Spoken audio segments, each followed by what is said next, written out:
प्रेरणास्पद कथा YouTube channel पर मैं धनंजय जैन आप सभी का हार्दिक अभिवादन करता हूं। दोस्तों, बात कुछ सालों पहले की ही है। कमला और विजय दोनों भाई बहन संस्कारी होने के साथ साथ अत्यंत तीक्ष्ण बुद्धि के धनी थे, पर पिता का साया बचपन से ही उठ गया था। कमला सिर्फ 5 साल की और विजय 7 साल का। अपनी माँ किस तरह से उनका उदर निर्वहन करते हुए उनको पढ़ाई करवा रही है, ये वे भली भांति जानते थे, क्योंकि माँ सावित्री अड़ोसी पड़ोसियों के किसी के बर्तन तो किसी के कपड़े धो देती थी, किसी का झाड़ू पोछा लगाकर कुछ पैसे कमा लेती थी और उन्हीं पैसों से इनका गुजर बसेरा चलता था और साथ साथ पढ़ाई भी।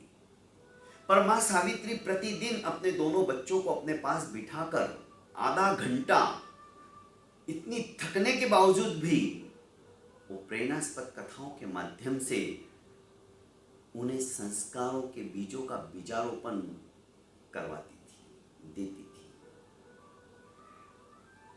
कथाच्छलेन बालानां नीतिस्तद्य कथ्यते।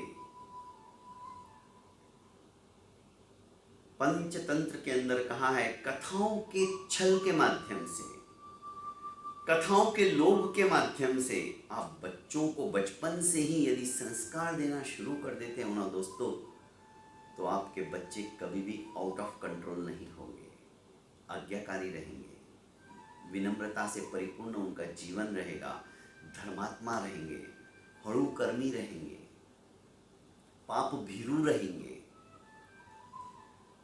आवश्यकता है बच्चों को समय देकर उन्हें सुसंस्कारित करने की। सावित्री देवी भी इन दोनों बच्चों को बहुत प्यार करती तो थी ही, साथ साथ इनका जीवन समुज्वल हो एतदर्थ संस्कार भी देती थी। एक दिन कमला ने कहा कि माँ, आप सारा दिन इतना काम करके थक जाती हो और फिर हमारे लिए जब खाना बनाती हो तो उस चूल्हे के अंदर आप फूकनी लेकर फूकती रहती हो, कितना धुआं आता है माँ, तुम्हारी आंखें खराब हो जाएगी। तुम गैस का चूल्हा क्यों नहीं ले लेती हो? बेटा, हमारे पास इतने पैसे कहाँ हैं जो हम गैस का चूल्हा लें। माँ, फिर ये कोयले, अब दगड़ी कोयले लेके आओ, वो स्टार्टिंग में थोड़ा धुआं तो करेंगे पर काफी दिनों तक चलेंगे। ये कोयले कितना धुआं करते हैं। बेटा, आज कोयले की दुकान पर कोयले नहीं थे, इसलिए मैंने लकड़ियाँ जलाई, पर लकड़ियाँ भी काफ़ी गीली है, इसलिए ज़्यादा धुआं हो रहा है। एक काम करो, तुम दोनों भाई बहन बाहर बैठो, मैं फटाफट खाना बना कर लाती हूँ, तुम चिंता मत करो। माँ ने बात टाल दी। कमला और विजय दोनों बाहर आ गए और खुसुर पुसुर करने लगे। कमला ने कहा कि भैया, माँ हमारा जन्मदिन कितने उल्लास के साथ मनाती है, आटे का हलवा बनाती है गुड़ डालकर। माँ अपना जन्मदिन कभी नहीं मनाती, और इतनी हमारी परिस्थिति नाजुक होते हुए भी हमें प्रतिदिन दोनों को 1-1 रुपया देती है जेब खर्ची के लिए। हम माँ बाप के लिए तो कुछ कर ही नहीं पाते। हमने तो पापा को तो देखा ही नहीं। हमारे जन्म होने के पहले ही हमारे सर से उनका साया उठ गया। माँ और बाप दोनों का प्यार हमें माँ से ही मिला है। हम माँ को इस हालत में ज़्यादा नहीं देख सकते। हमारा भी फर्ज बनता है, हमारा भी कर्तव्य बनता है कि हम उनकी कुछ मदद करें। हालांकि दोनों भाई बहन बहुत मदद करते थे। कमला झाड़ू लगाती थी घर का, तो टाइम पड़ने पर माँ के बाहर से आने के पहले ही विजय बर्तन साफ कर देता था। स्वच्छता थी घर के अंदर। दोस्तों, दोनों ने विचार किया कि क्यों नहीं इस बार हम माँ को आज से करीब 3 महीने के बाद, माँ का जन्मदिन है, माँ कभी जन्मदिन मनाती नहीं है, तो हम जो हमें जेब खर्ची मिलती है वो आज से हम खर्चा नहीं करेंगे। हम इकट्ठा करेंगे उन पैसों को, दोनों मिलके माँ के लिए एक छोटा सा स्टोव लेके आएंगे। मिट्टी के तेल से वो जल जाएगा, इतना धुआं नहीं होगा, माँ की आंखें खराब नहीं होंगी। दोनों भाई बहनों ने सोचा कि हाँ, बात तो सही है, आज से मैं भी 1 रुपया खर्चा नहीं करूँगा। भाई ने विश्वास दिलाया, कमला ने भी कहा कि मैं भी नहीं करूँगी। दोनों ने पैसे संचय करना शुरू कर दिया। दोस्तों, वो दिन भी दूर नहीं था, माँ का जन्मदिन आ गया। कमला ने कहा कि माँ, आप हमारा जन्मदिन मनाती हो, आपका जन्मदिन हम क्यों नहीं मना सकते? हम आज आपका जन्मदिन मनाएंगे।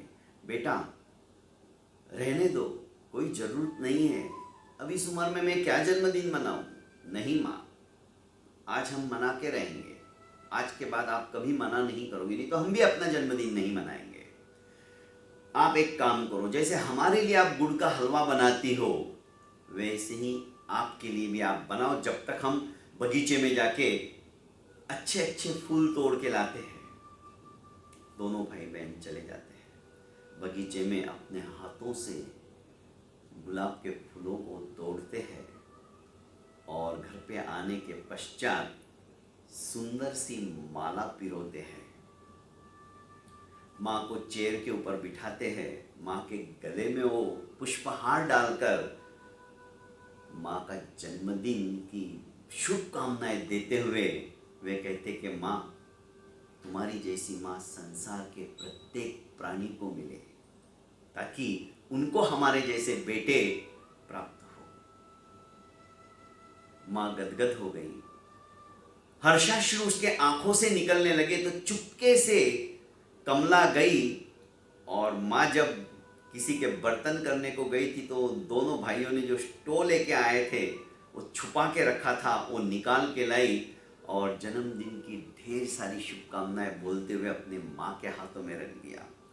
माँ ने विस्फारित नेत्रों से देखा कि बेटा, ये क्या, कहाँ से लाए? माँ, विगत 4 महीनों से, 3 महीनों से हम दोनों भाई बहनों ने जो आप 1-1 रुपया दे रही थी, हमने खर्चा नहीं किया और आपके लिए ये तोहफा हमको खरीदना था। हमसे नहीं देखा जाता माँ कि आप सारा दिन वो फुकनी लेकर धुएं के अंदर बैठी रहो, खाना बनाओ हमारे लिए इतना स्वादिष्ट, थकी हारी आती हो आप, इसमें आपका काम फटाफट होगा और भगवान ने चाहा तो बहुत जल्द हमारे घर में गैस भी आ जाएगा। क्योंकि इन दोनों बच्चों को इनकी होनहारिता देखकर क्लास टीचर ने भी कह दिया था कि अगले साल से तुमको पूरी फीस देने की ज़रूरत नहीं है, आधी फीस मैं खुद तुम्हारी जमा करूँगा, क्योंकि बच्चे होशियार थे। दोस्तों, कहने का अभिप्राय, बचपन से ही यदि हम बच्चों को सुसंस्कारित करते हैं तो बच्चे हमारा नाम तो रोशन करते ही दोस्तों, उनकी खुद की जिंदगी सफल हो जाती है।